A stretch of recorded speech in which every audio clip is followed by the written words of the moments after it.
There we go. Welcome, everybody, and thank you for joining us. Welcome to Dan Really Likes Wine, presented by Pick and Pay, and welcome to what is, quite frankly, an absolute ruse. Now, in theory, this is the opportunity for me to have an audience with one of the world's great winemakers and discuss his philosophy and talk in an in-depth way about wine and the way it's made and how it's produced, which, of course, is all a complete front, because all I really wanted to do was get the opportunity to get an early look at some of Eben Sadie's wine.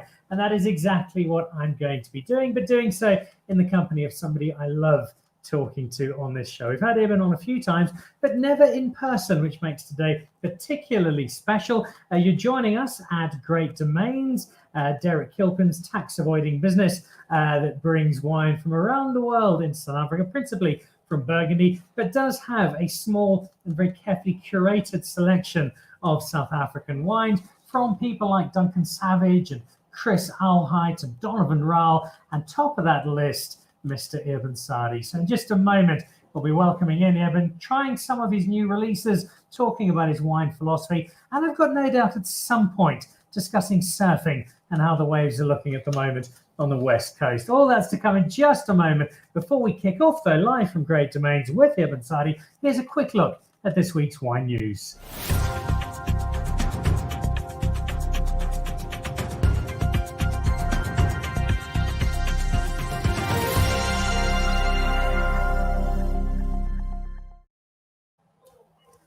Well, let's start with that. That is a young man by the name of Wade Roger Lund on the left and Trudy Mulder on the right. Who are they? Well, they are the new team at Mirandal. That is the estate out in Durbanville, and it was Lisa Godwin who was running the estate, running it for some time, with, I'm sure, a little guidance from the wonderful Benny Howard. That was until about mid-2020. When Lisa decided a new challenge awaited, and you would have seen her on the show a few weeks ago. She's now up in the middle of nowhere, Friars Cove. You basically go to Namibia, turn left, and hope you don't get lost. And she is making some wine in a wonderful new place, but it leaves a space open. And so Wade, who is actually John Loebsch's nephew, has taken over, and Trudy Mulder has done some work. I think she was at Jordan recently, honing her skills. They together are the new team at Mirandal out in Durbanville, and we wish them the very, very best of luck. So that's the new team out there kicking off their career. Let's head over to Nederburg, and something happening at the end of the month. They've got a series of top chefs at the Manor House. Pete Goff Wood is the first of those, and Pete is a very dear friend of mine. He's a regular on this show. In fact, he was one of the very first guests, along with Francois Pienaar, on the Dan Nichols show. So we go back a very long way. And Pete's going to be joining Steve Moresh, the man who was behind the local grill in Parktown North. And together, they are doing a couple of nights out at the Manor House at Nederburg at the end of the month. Head over to Nederburg's website for a bit more detail. But I suspect, knowing both Steve and Pete, there will be rather a lot of red meat involved. Two guys who love a good steak, present one really well. They've got their new restaurant, Bovine in Camps Bay. They're doing a couple of nights out in the Winelands, 29th and 30th of July. And then also look out for the chance to go to the Cellar Club and the chance to go and have some wine. That's coming up if you're in Johannesburg on the 30th of July. That's at the Mesh Club, the Stellenbosch Cabernet Collective, making their way up to Johannesburg. There are tickets available. Plankton.mobi. Yep, that's right. Plankton.mobi is where you get your tickets, and you can win a couple of them on Dan Really Likes Wine, and that's how you do it. Just tag yourself and a photo of your favorite bottle of Stellenbosch Cabernet Sauvignon on your favorite social media platform, and I'll be giving away 2 tickets early next week to next Saturday's walkabout. A lot of the top winemakers will be there, a lot of top wines, both current and past vintages, and that's going to be a wonderful celebration of a part of the world that does Cabernet Sauvignon as good as just about anybody else. So there's your news for this week. The big news, though, for today's show is that we've got basically the Kim Kardashian of the wine world that we lured in to join us on the show, becoming a good friend of mine through the world of wine. And today we get to share a few glasses of some new releases and talk about his philosophy on wine. let's kick off and say very good evening, Eben Sadie. Cheers. Thank you for having me. It's lovely to have you on the show. It's lovely to be in Johannesburg. Had a bit of a manic time because I've seen plenty of you travelling around the last little while. At one point, it looked as though every single winemaker in all of South Africa was sitting on a barge in the Netherlands. There's a lot of travelling about, but now it's the focus. The new releases are out. You still get that kick. You still get that buzz. The new ones are here, and I'm off to show the world what I've got. Yeah, I think the buzz will never end. I think by the time you've bottled a wine, you've had fairly much time with it, and you think that you know the wine. But in all honesty, sometimes you bottle wines, they close up, they go sometimes a little bit into their shell, and the worst is when you're trying to put out a wine and tell everybody, listen, this is what we're about, and you pull the cork and the wine's just absolutely silent. So. But on our new release 2021 on the Old Vine series and 2020 on our signature wines, the 2021 wines as a departure of a vintage when we bottled the wines. 4 months in the bottle, when I opened up the first wines to taste them, they were absolutely silent. Like I had to write notes, I had to prepare some detail for importers and writings and for our offers that would happen in May. And I sat down with Paul and we opened the wines and I try and write notes, and I said to Paul, there's nothing to write here because these guys are not going to talk to us today. So we actually went back, we left the wines just there. I didn't have a good night's sleep. Came back the next afternoon and the wines actually started showing themselves, and I was like, as nerve-ending as wines like that can be, it's sometimes an indication of wines that truly is going to stand time. And 2021 was a really good vintage in South Africa, really good vintage in Stellenbosch, really good vintage in Swartland. So the wine started off being quite closed up. But I must say, having gone to Europe now and being now back here in South Africa for our launch this week and next week in Cape Town, I'm grateful this launch was not in April. It's hard to imagine a Sadie wine not shouting through rooftops, but if you think of your philosophy, and you wrapped me on the laterals before for drinking your wine too early, so it's not surprising it tastes all the time. I want to find out where these wines are now and a little bit more about where they are and what they're about. But before we do that, we have the opportunity to chat to you, and so let's not restrict it just to the current wine. And I'd like to ask you, if you look at today, not just your wine, but you look at the Swartland as a whole, and you're surrounded by some extraordinary people, by Ardi, by Andrea and Chris, by people like Kelly, who I still think is the only person in the wine world who runs a fax machine. You've got all these people who right now are seen as major players, not just South Africa, but internationally the wine is known and recognised. Go all the way back to when you first arrived in the Swartland. Would you have believed that in what is a relatively short time in wine terms, the Swartland would have got to where it is today if I'd asked you that question when you arrived in what was then just some rolling farmland?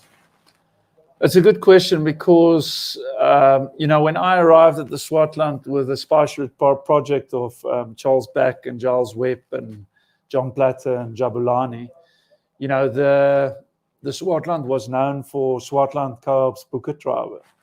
And it was very difficult to produce wines and then go into the world and say, you've now been drinking Boeketraube for an awful long time, but this is actually what the Swartland is about. So it was really tough, and I realized earlier on, and it's and that's a little bit the power of the collective, and that you can look at. I've seen areas in the world where with extraordinary capacity to produce great wine, and then you go to the region and you can't understand why this region is not more known, because the wines are mind-blowing. But often you'll find at the back of that is an inability of the producers to work together.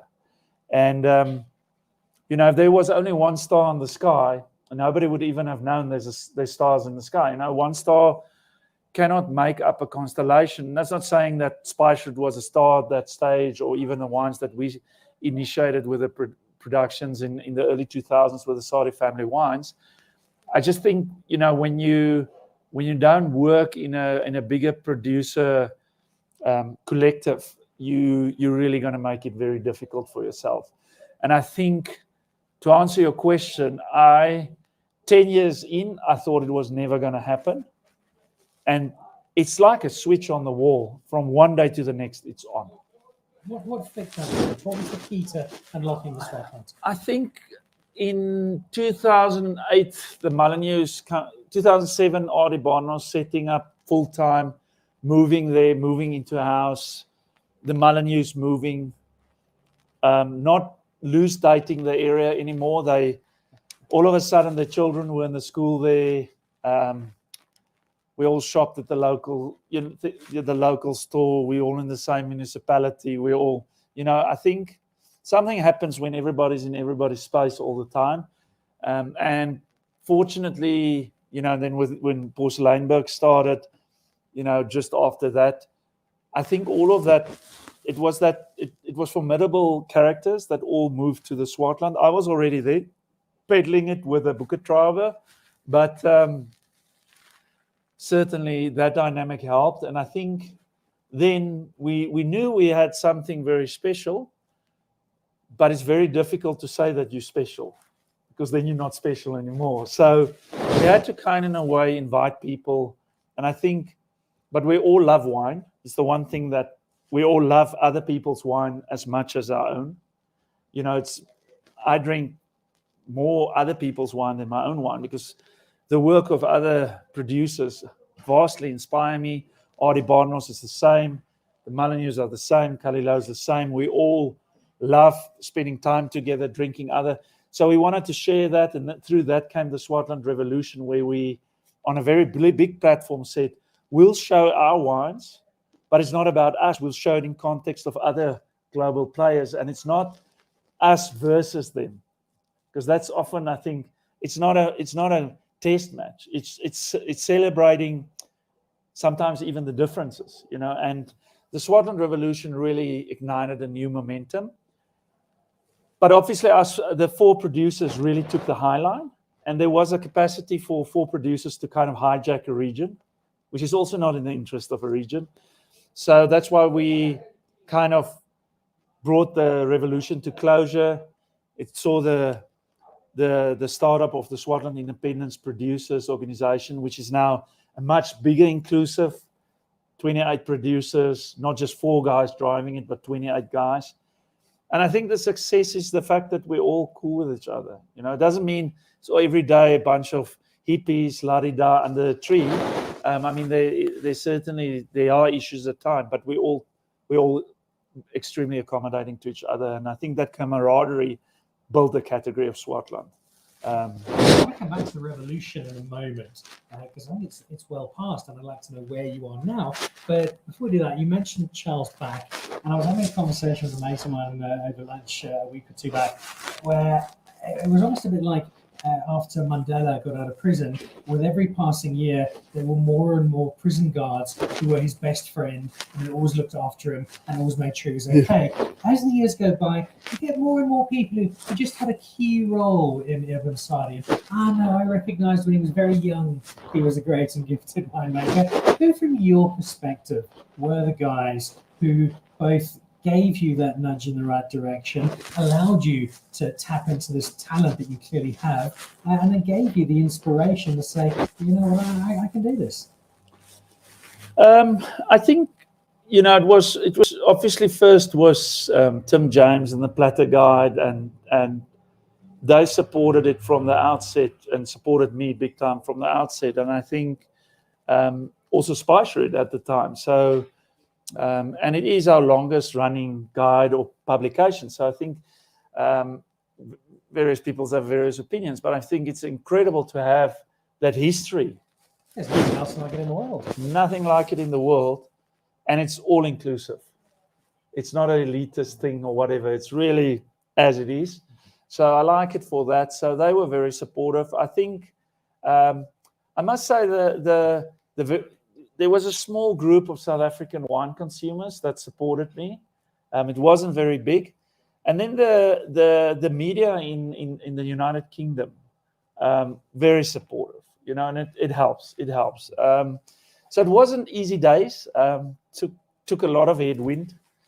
But only dead fish drift downstream. So you gotta learn to swim in that current, if you want to end up somewhere. So I just had to learn to swim in that current, and I was for a while on my own in the current. But then you start seeing other fish also in the current going upstream, and you're like, no, this is normal. Let's do this, and that's kind of how it happened. But it wasn't without a fair share of headwind. That's for sure. It wasn't easy.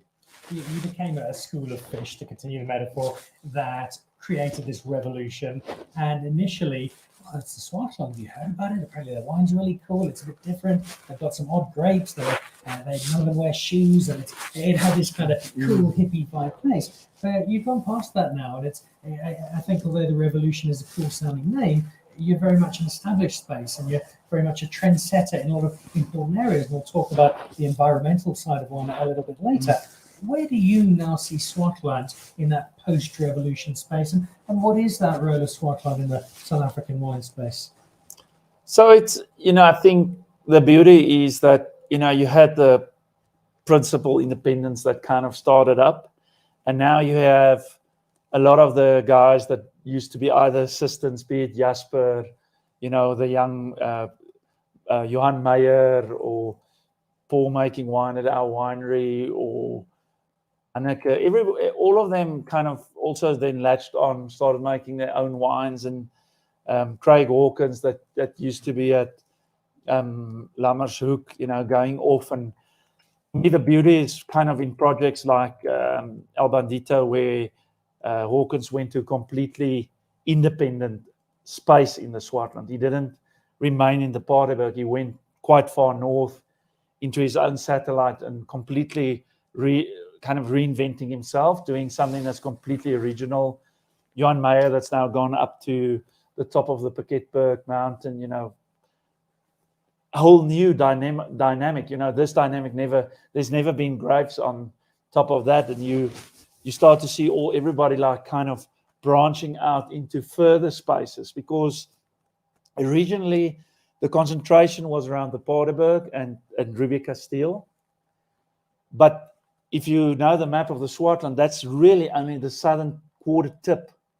There's still 3/4 of the Swartland that's completely there. And some of it's actually already planted to old vines, that might have gone to Porterville Winery or Riebeek wine cellars, or the old Darling cellars, or whatever. So I think for me, the beauty now is kind of almost a secondary generation. Now, most of these guys and girls are maybe only 10 years or 15 years younger than us. But they also represent a new interpretation, and it's adding a new layer. And it keeps on keeping the Swartland exciting, and it's making that mosaic bigger. The thing is, the Swartland is so huge, it can't be owned by anybody. So, and there's still a lot of room for other people in the Swartland, because it's just ginormous. We all playing here in a little, and it's all still out there. So I think a lot of the greatness of the Swartland still to be discovered. I still feel daily like a pioneer, been there for a while, but I'm like, I've got to hurry up. There's a lot of work to be done. And, we've planted new areas on the coast in the very northwest now. We've planted up in the Piketberg area on the north, in those sandstone quartzitic soils, limestone soils very close to Elands Bay. And it's opening up new dynamics and aspects in Swartland wine that's never been seen before. So I think the story has still got a lot of detail that needs to be filled in. I think we know we're close. A couple of our guests watching at the moment. I see Crumbs 182. You got this, says Crumbs. I'm not sure if that's me or Eben. Daryl Balfour, who's watching at the moment. I'm going to remember Eben's fish swimming upstream in the current when I'm in Alaska at the Salmon Run next week. Enjoy that, Daryl. And Brian Kluver, I think Brian's over in America, another one of our great exports, along with Trevor Noah, Charlize Theron, and Dave Matthews. I can't think of a more inspiring wine personality who woke up an entire wine industry to do better and make authentic wines. And it speaks to something you hear a lot about you, and something that you resist quite actively. It's very difficult to give you praise and to give you a thumbs up, because you deflect it very well. So instead, I'll allow you to pour some praise on some of the wines and some of the new spaces, because you've done a little bit of shopping of late. There's been some real estate that came up for grabs, and for the sounds of things, we haven't talked about this together, but from what I've read, you're really excited about some new old vines that now fall under your property. Yes, it's very. I mean, we were very extremely fortunate and blessed, and very difficult to buy land next to your property, and we had a very tiny property. Our property was 17 hectares, and of the 17 hectares, really only 9 hectares was great. So, and the 9 hectares, I'm in love with the 9 hectares, and it's great and all of that. We planted that, but it's all young vineyards, and I mean, my kids or my grandkids, they'll have a hell of a time with those vineyards, but we're producing very normal wines out of those vineyards right now, and some of the wines that we don't even bring to bottle or whatever, we're just selling it off in bulk, because we're waiting for those vineyards really to get older and get the concentration and the composition that we already have in our existing wines, and we don't want to compromise just because it's now our own vineyards. So what happened last year in May, I never made a Swartland Chenin because there was one vineyard right next to us, and I always said, if I can't make Chenin in the Swartland from this vineyard, I'm not interested. And I asked the grower over 14 years, probably 8 times, if I can't.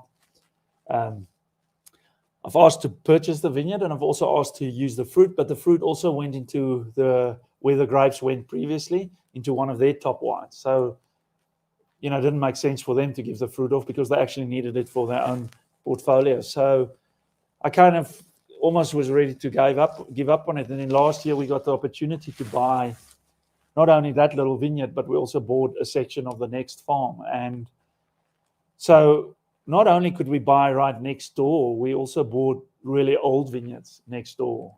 And some of them even planted on better soils than what we had before. So it's a little bit of a dream, but it came true. And luckily we had the means to bring it to close. And so we went from 17 hectares, we're now 37 hectares. And, that land that we've bought, all of it's really great soil. So as of next year we'll see our first release of a new wine in more than a decade. So we will release this Chenin next year, something that I've been waiting for a very long time. I didn't have one gray hair when I started looking at that vineyard, and I've got quite a bit now. So I think it's time, and it's fantastic because I don't need to wait. The fruit's already great, so I must just get on with it. I can see people already looking at their allocations and hoping to get their hands on some of that. What they can get their hands on, if they're lucky, is this year's releases. We've got some of them. So let's drink some wine and kick off with a rather well-known wine. And this is the Skurfberg. Tell me, first of all, the story of the Skurfberg before we go into this particular vintage. So I think when Rosa Kruger went up to the Skurfberg, and the entire discovery of the Skurfberg is, for me, one of the most prolific things that happened in the last 15 years because nobody knew about it. It's phenomenal. I mean, I don't think there's anywhere in South Africa. There's only really 12 to 18 vineyards up there. So, and I'm talking small vineyards. I would imagine if we added everybody's production together, it will be maybe 80,000 bottles. So I think on a global scheme, it's a very small production, but this place is so prone to ultra premium wine that it is punching an international renown now.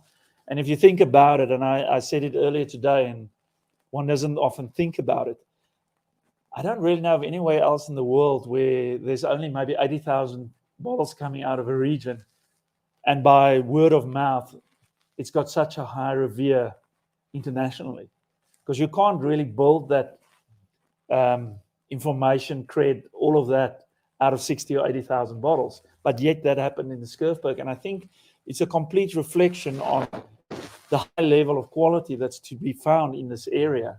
And be it the Botanica that's made by Jenny Powell, or Chris Arlight with his Magnetic North, or John Seckham with his wine that he makes up there, or the farm wine by Tinners or whatever. Everybody that's bottling something up there is formidable. Now, so Why? What is it that is making it possible? I think the Table Mountain sandstone formation up there is really unique. The soils are very high in iron oxide and it's quite in an advanced stage of decomposition, but there's this layer of laterite soils that's running really deep. And be it that it's an area that's really, really dry and really, really difficult, and an area that's actually not very well positioned for global warming. This layer of soil, anything from 1 meter to 1.8 meters deep in areas, is kind of a little bit of a resource, this water bed that's coming up, and the exchange of the water movement in the soils are actually quite good for the type of soils.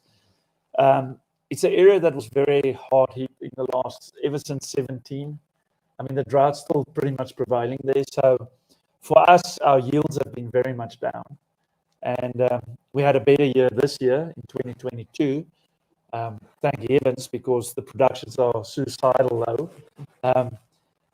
And I don't know what it is with the world of wine, but if you make very little of a wine, everybody wants it. I don't get that. Why don't people want your wine?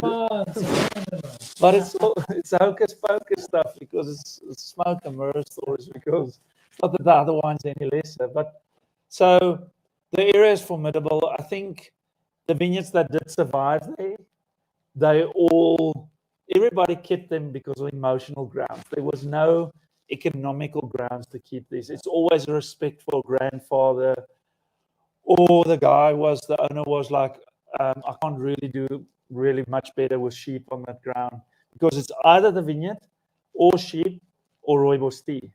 And rooibos tea did very well a while ago, but now it's not so good right now. But the area is formidable. It makes very typical wines. I think the altitude is probably the fact that these vineyards grow so high above altitude. And I think that ocean movement from Lambert's Bay over that Skurfkop, from Gravater, there's this air funnel that comes over. It's like an air conditioner that goes on. So you might have a day of 42 degrees in high summer, but the same evening you'll have a very big day-night temperature differential. And I think that's very good for the wines. The wines have great acid for where they are. And to be quite frank, we can't produce a Chenin like this. I mean, I've got Old Vine Chenin right next to us, and very great wine, but it's not this one, because this one, to produce Chenin, because this Chenin has stone fruit, white peach skin, a lot of these big stone fruit skin and pulp flavors, and like cordial, and so there's very many dimensions in this Chenin. It doesn't really exist in the Loire. It doesn't really exist in Stellenbosch. It doesn't really exist in the Breda River Valley. It doesn't really exist in Swartland. Our definition of Chenin is different. It's not lesser, but it's unique. And I think that's why we drive 4 hours every other week up there to go work there, complicate our lives, because we cannot not be part of this. It's too good. I love the fact that one simple wine in a small space still has you so excited. I think that's absolutely wonderful. It's exciting other people. I see Daryl Barfield's back. I could listen to Eben for days on end. So much insight, so much knowledge. The wine professor, says Daryl. Well, let's ask the wine professor about this particular one. A little bit more than in the past. Is it following on from previous vintages, or does it have something a little different to it? I think that stone fruit qualities that I've just referenced, is for me kind of trademark. It was there in the bottling. It's a little bit subdued now, but I know that it will reveal itself. It's a little bit shyer at this stage comparatively to 2019 at the same time. But knowing the condition of the fruit, the condition of where the vineyard was in 21 when we picked, I was there. I have that snapshot in my mind. Looking at the chemistry of the wine, the actual digits, that everybody's trying to be too cool to say that it's not important. It's damn important.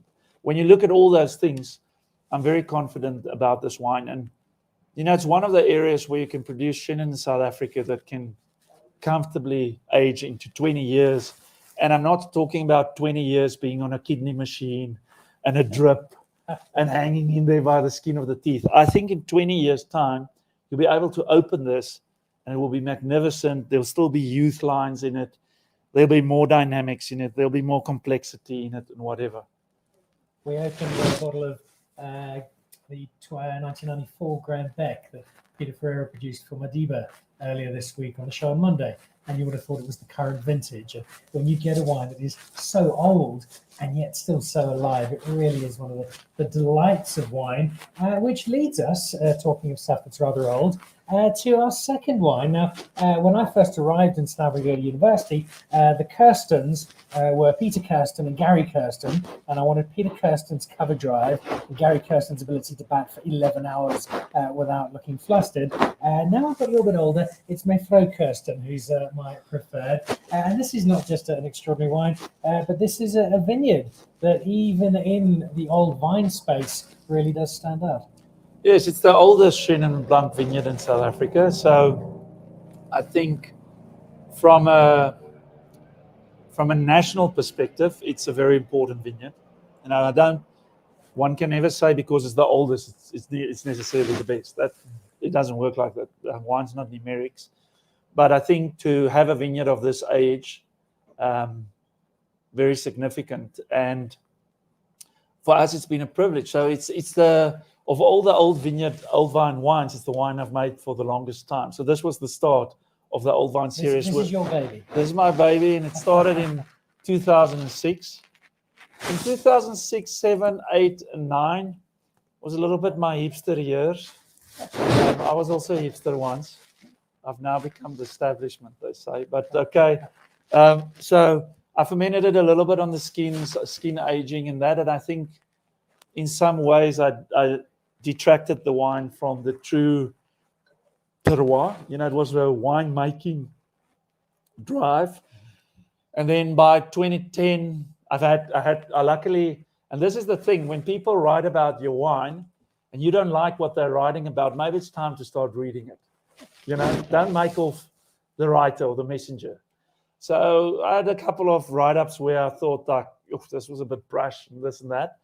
But you got to take that information. You can do one or two things. You either digest it or you pretend that it's not there. I'm a bit more pragmatic. I value everybody's opinion. So by 2010, 2011, stopped all of that, just went back to straight old whole bunch pressing. And when we started with the rest of the series, we basically continued with that. So no more skins, no more funny stuff, just stock standard white wine, whole bunch pressing, almost no settling, big vats, no intervention, boom. The vineyard was not in best shape. From my first vintages, we produced between 300 and 400 bottles of wine out of the vineyard. It was an economical disaster. My sister at one stage really asked me, what's going on here? But we persisted, and today we produce 4,500 bottles out of the same vineyard. We've completely restored the vineyard.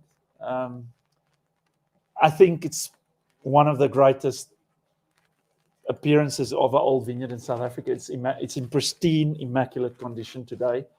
It was one of our objectives. It was to restore it to complete perfection, and it's amazing. If anybody has a chance to, it's just immaculate right now. And the wine, we're not only making more bottles now, we're making better bottles, because there's no substitute for doing things right and doing things right for a while. So I really love the place and the space where the wine is. And unlike the Skurfberg, this doesn't have all of those stone fruit aspects and that cordial, all of those. This one is much more savory, salty, mineral, earthy dynamics, but it's got tannins that's going forever. And I think the mid-palate texture of this wine, very difficult to find on any white wine. And for me, a privilege to work with a parcel year on year. I don't ever take it for granted when there's grapes. When we farm there, when we go there, when we pick the grapes, it's special. It's really special. And it's a fantastic endorsement of your respect for wine history and for this particular vineyard, because you've taken the oldest one there is and you've really given it some TLC. You've brought it back where it deserves to be, but you've also paid tribute to the lady with the name. So before we move on to her reds, I'm always fascinated by history. Who is, was, will be Mayflower Kirsten? So Anna Kirsten, I met her in 2005. I saw the vineyard from the road. The vineyard didn't look too great, but Where is the vineyard? it's in Jonkershoek. Okay. It's on the urban edge of Stellenbosch. So this is our only urban vineyard. I pick up golf balls and other things in the vineyard.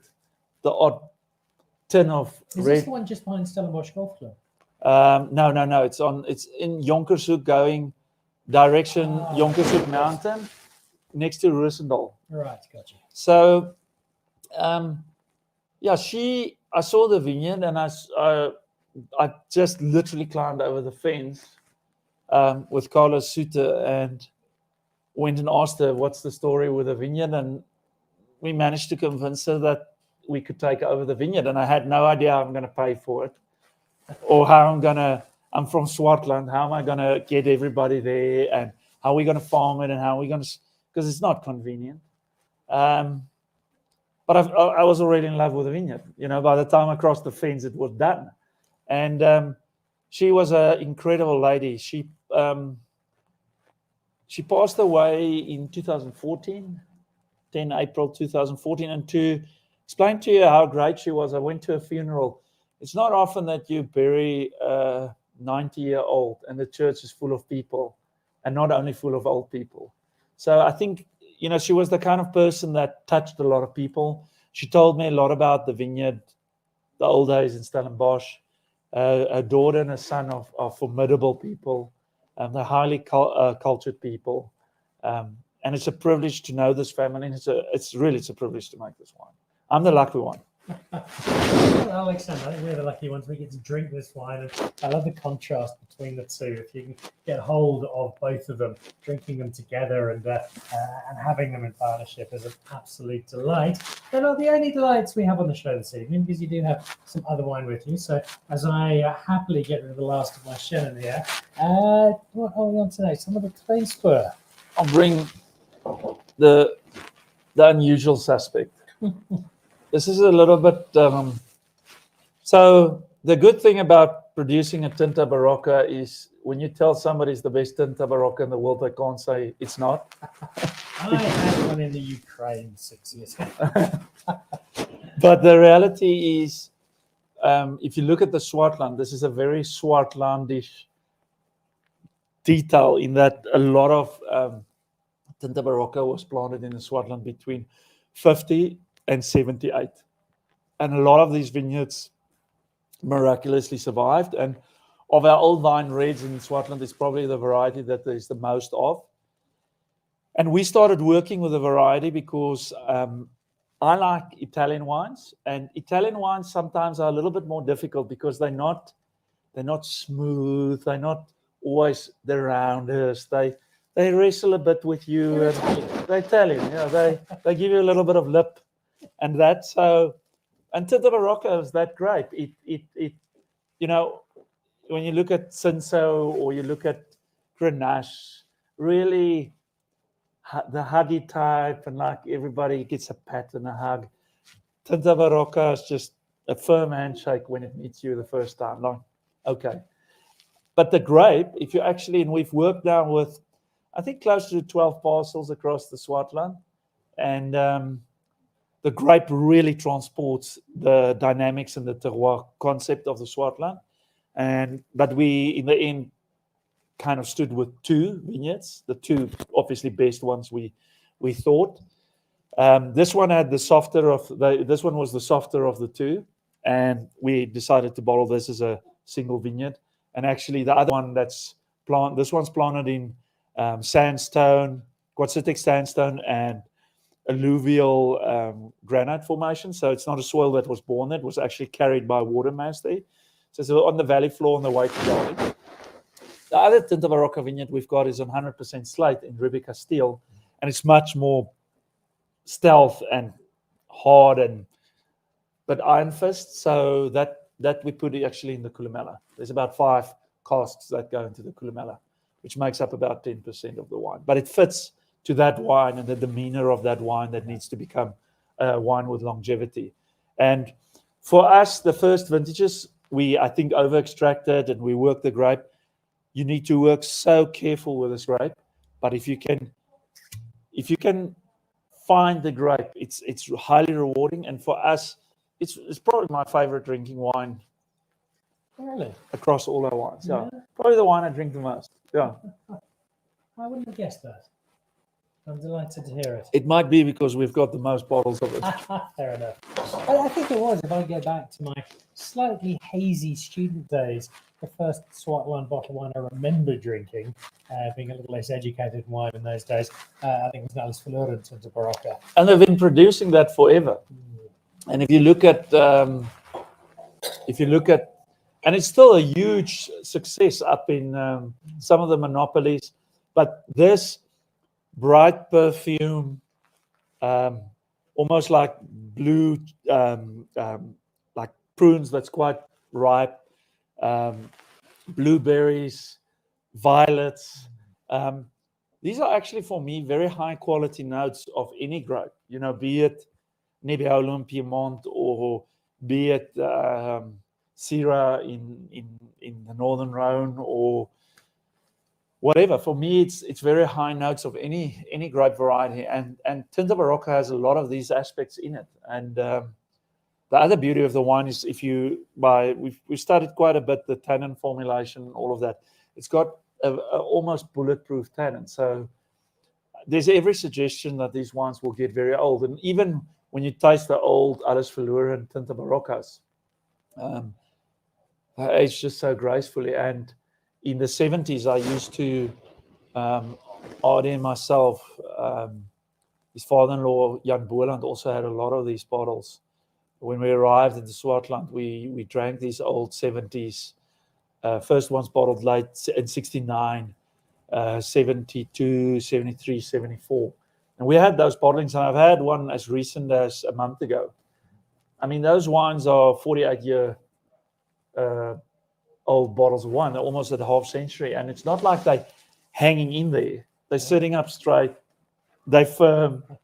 They still have a little bit of fruit in them, and you're like, I hope we can make this wine right now. I don't want you to be saying this, though, because I want to drink your wine. I don't want my great-grandchildren drinking your wine either. I want to get stuck into it, which I will nonetheless. And I want to finish off in a moment with your final wine. But before we do that, let's just drift away from the current releases for a moment, because I suspect that Tinta Barocca might speak to a space that you're not just very aware of, but you've been leading the way in. And I don't think with any sort of smugness, you felt this is what was going to happen and you reacted accordingly. And that's the issue of climate change, and how you've not just looked at it from can we use less water, or can we be a little more careful with the environment, but you've been, dare I say, almost, you've been a seat sayer when it comes to changing grapes and bringing in new grapes, and you're doing more and more of that at the moment. Yes, I think we need to be proactive. I think we, as an industry, maybe not, like, I'm not hitting our own industry with a bat, but I think we need to be more proactive, and we need to get out of a schedule where everything you plant because you've got a sales pitch, you've got a category, you've got an idea. The wine's kind of made before it's even planted. We need to get out of that. That's not going to pave the way for the future. I think the debate about global warming, be it right, being wrong, will it happen, will it not? All I know is right now things are pretty crazy in the vineyards. Our chemistry and our grapes have changed so much. So even if I didn't have a TV and I didn't know about global warming and I never went on the net, I would look at the grapes right now and I would be like, something's really different right now. Something's really freaking out right now. So we started in 2002. We have the Plant Improvement Scheme of South Africa. Started with that, a little bit beyond that. And the whole concept is to bring in varieties that might be better positioned in the future. So I think when you look at what's to come, we need to plant more and more varieties that's heat resistant, can deal with higher levels of hydric stress, all of that. And I mean, there's a lot of work being done right now because you get two types of varieties. You get isohydric and isohydric. Isohydric varieties they'll shut down earlier, they'll go in more conservative mode. It's varieties that says, okay, the plant will say, I'm evaporating much more water now than my root system can pull up. I'm going into negative pressure. I'm slowing photosynthesis down. I'm slowing all processes. My respiration's going into a standby mode kind of. I'm going into conservative mode from 11 o'clock till 3 o'clock in the day. Heat wave, the heat of the day kind of passes on, and at 3 o'clock systems all go. Things are good. That's a variety that does well because it's reacting. It's reactive. You have other varieties that they can't switch off. They just keep running, burning through it, and they run through their resource, and they can't really replenish that. And that's when you end up with overripeness. You end up with complete acid meltdown in the wines. You end up with over-mature fruit, although the alcohol levels are actually quite low on paper. The fruit's already over-mature, and the digits doesn't make sense and all of that. So we embarked on a program to bring a lot of grape varieties, and obviously Greece is a good focus because the southern parts of Greece gets quite warm, not as warm as us, but they dry. Greece has very dry spots. So varieties with incredible resilience in terms of hydric stress. So obviously that was a shopping ground. So we brought from Greece Agriogitico, Xinomavro, Acertico. We've had these vines being planted in a couple of locations. We've made now the first wines. We're blown away by the wines. We're excited. I mean, at least Agriogitico and Acertico, it's a no-brainer. They're fantastic in the Cape. We've planted grapes from southern parts of Spain. You know, we're planting things like, or southern Italy, like on the islands of Etna, you know, very dry, like Grillo, Catarato, Fiano. Even a grape that doesn't look on paper very resilient. I was very surprised with what I've seen now with a grape like Fermentido in terms of its capacity to hold its fruit and the composition through heat waves and whatever. And we've planted a lot of these varieties. We've planted stuff that people don't even know, like Ledona Pelut and Bastardo de Castillo and all these grapes. And we're now in a process of just vinifying them, observing them. But I did decide last year, we decided every year we will bottle 600 bottles of one of them in magnums, only to be poured in bars, restaurants, where we can increase the footprint on the bottles, just to start showing people these varieties because they're obscure. Counois, Terret Noir, these things are very obscure. I mean, Agriogitico, just to write it is a mission. So normally people want to make things that's easy to pronounce, easy to sell, that's got a category, that's got a place on the shelf, a place on the wine list. This is completely left field, but it's not left field to be geeky. It's left field because if we just stay there in the comfort zone, by the time this thing hits, we've been at it for 20 years and we're only seeing the first results now.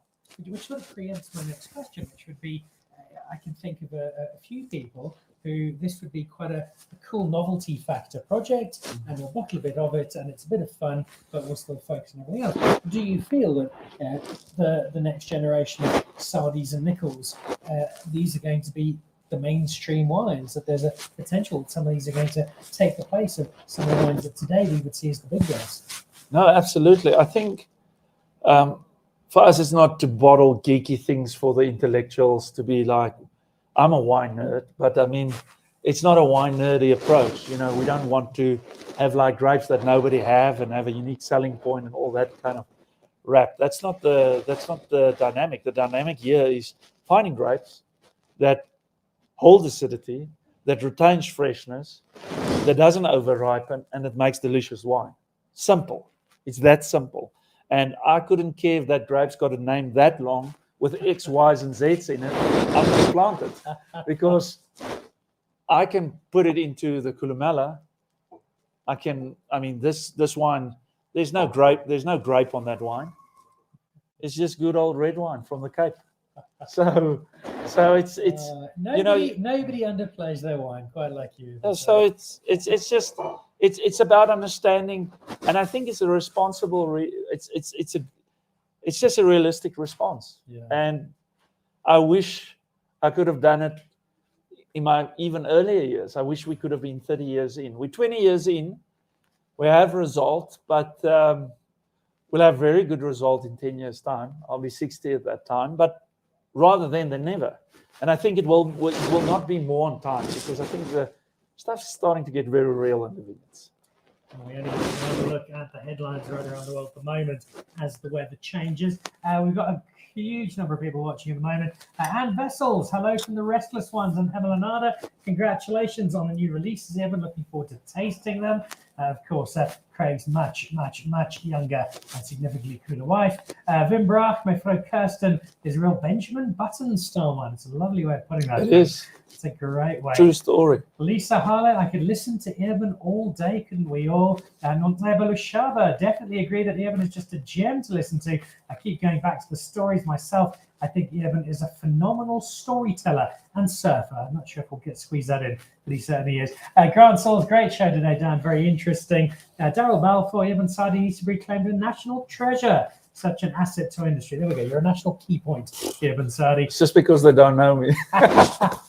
And then mon ami Joséphine Prière, qui vient de France. Hello, bonjour. Eben, nice to see you, and thank you to speak so well. Your passion, your wines, and the wonderful area of Swartland. Big hello from a very hot summer here in Burgundy. And that, again, speaks very much to what we've been talking about the last 10 minutes. The weather is changing. It's not going to change all of a sudden back to where it was next year. There are too many vested interests, I fear, in the world heading in this direction. And so wine just has to adapt.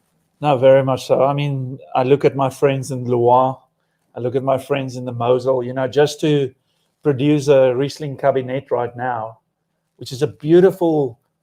I mean, everybody's about the Spätlesers and the Auslesers, but I'm a big Cabinet fan, and I sometimes find that the Cabinets carry terroir because they're just so bang on.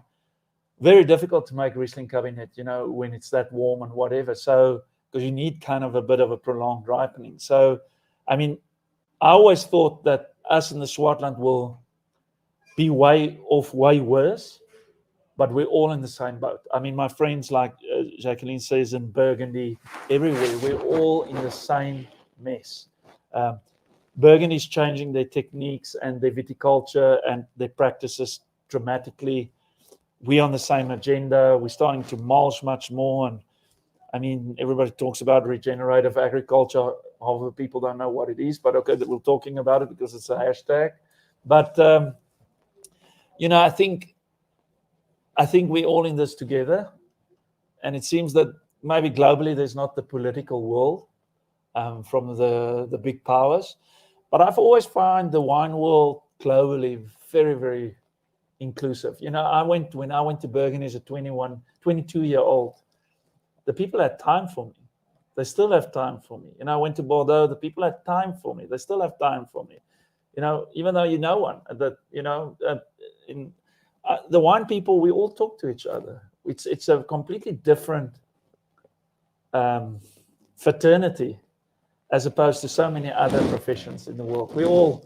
Because we all love wine. So, and you can only drink that much of your own wine. I mean, we need each other. It's a wonderful family. We see that on the show every single week, and it's a show that has almost come to an end. But before we do that, we have one final wine to try, and that's going to wrap us up. And this is the Columella. I'd love to be trying all of them, but that'll have to wait for later on this evening. Last wine for this evening, but very much a highlight of the Sadie releases every year. Tell me about Columella 2020. So 2020, for us, in Swartland, really, really good vintage. It was the drought 17, 18, 19, really dramatic, quite demoralizing at times. Started to get into my head. It's very difficult when things that, the plants, seeing everything being so dire, and you trying everything with mulching and cover crops and this and your canopy management, and still you feel like whatever you do, you can't compensate because nature's just so powerful. So we had at least a good winter in 2019, completely reflecting in the 2020 vintage in terms of just, to my mind, better acid, better texture, slightly longer ripening. For me, there's much more layers and definitions within the variable grape varieties. What separates Columella from the other three wines we've tasted is, the others are all comes down to one vineyard. And in one vineyard, you actually got to make peace with the fact that you're going to bottle some imperfections at time because you have nothing to work around with. But Columella has 11 different vineyards in over 6 varieties. So it's Syrah, Mourvèdre, Grenache, Carignan, Cinsault, Tinta Barocca. And somehow, even through the droughts and all these things, just by the virtue of working with so many vineyards, I think you have a bigger buffer effect. Like when I looked at 16, 17, 18, like the platonic swings through our wines, Columella and Palladius, because they were these big regional blends, it seems like they could keep that line a little bit more firm. And I think a little bit for me, life, we all need we all need each other, and they always say, if you want to go fast, go on your own. But if you want to go far, take people with you. And I think it's the same. When you want to go fast, go to one vineyard and do something. It's like bang. But if you really want to produce something, that's for us, definitely it's been the conglomerate of all these vineyards that we see as our better vineyards and our latest vineyards into a bottle. We've just completed our 23rd vintage, so we've got 2 decades of this wine in the cellar. We taste them. We can follow our evolution. There's a narrative. When we taste them, we see we've not gone completely mad. And I think we're still in a progression. And I think this wine's still year on year getting better. And it must. Otherwise, we must quit. It's that simple. I think almost as much as your wine, what people love about you is your philosophy towards wine. It is as inspiring as it is entertaining. And it leads into one final one before we sadly say goodbye for this time. We must do this again soon. And that's to throw forward something you mentioned just before we went on air, and that was Cape Wine. I know you've been around the world a lot in the last little while. Sustainability is the drive behind the theme of Cape Wine this year. We've spoken a lot about it this evening. I saw Mike Ratcliffe talking about the 60% water saving they've made at Villa Fontaine. It's very much the forefront of a lot of people's approach to winemaking at the moment. So we've got, come that first week of October, the collision of a wonderful celebration of South Africa with what is probably at the forefront of most people's minds in terms of our philosophy of wine going forward. No, very much so. I've not been to Europe for a while, so I decided to go in May, and I was actually starstruck because very many of these individuals that I've met, quite formidable individuals, they never make the effort. And literally everybody that I met and ran into said, I'll see you again at Cape Wine. So it's beautiful, man. And you have the best position and you have the best capacity when people actually come down to the Cape. I think when I started in 1994, I think the Cape was more beautiful than the wines, the landscape. But I think at least now the wines, they honor the landscape. And I think we've got a solid offering. I think the diversity of our wines, amazing. And I think the whole focus on the conservation and all of that couldn't be any more timelessly, because the fact that the Wemmershoek Dam and the Teewaterskloof Dam and all these dams are full doesn't mean the pain is over. I mean, you can irrigate all you want, but you're creating artificial systems. It's really about finding new ways to farm. I think for us, certainly the droughts made us better farmers, because when you get pushed against the wall that firmly, your brain opens. It's like, okay, now this is so. In a way, like ironically, the drought made it. We advanced 10 years purely because of the realities we had with 17, 18, and 19. So, and I think the Cape wine is going to be very, very significant, and it's our best opportunity, and we must seize that moment. We can't be blasé about it. So, drink your Carranza Seas, drink your Red Bull, and come with energy. If you don't have energy, stay down. Eben Sadie, thank you for a wonderful hour with you. Cheers. Just a snapshot of what you're doing. I'm really excited to try some of these new wines that neither of us can pronounce without the help of several bottles of wine. But more importantly, to embrace the thinking behind them and to see not just where you're going, but where you're leading the rest of us. So thank you for that. No, thank you for having me and for setting up all of this. It's really important. And thank you very much.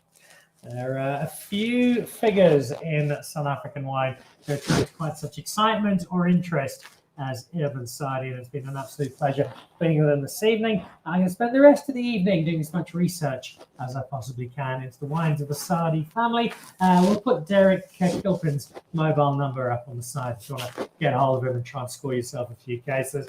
But it really is a wine to enjoy now, just in terms of tasting it, then to put away, to pretend you don't have to go back to in a decade and sample the wine of somebody who's a visionary, not just in terms of the wine he makes, but in understanding the environment in which that wine is produced. And I hope you have a real sense of that this evening. That is Dan Really Likes Wine for tonight, brought to you by Pick and Pay. Thank you for joining us. On Monday, I will be down in Durban at the Pencil Club as I sample, amongst others, some birthday wine with Bulla Gerber from Groot Constantia and do a little bit of celebrating down on the coast. Thank you for joining us this evening. I'm off to try some wine. Keep drinking South African wine. We'll see you next week. Goodbye. To join the Pick and Pay Wine Club, simply SMS your smart shopper number to 36775. It's absolutely free, and you'll get for yourself 3 times the smart shopper points on every bottle of wine bought. You'll also get a 20% discount on 10 different wines each month, a 25% discount on a case of wine, and a Magnum, some terrific competitions and invitations to awesome events.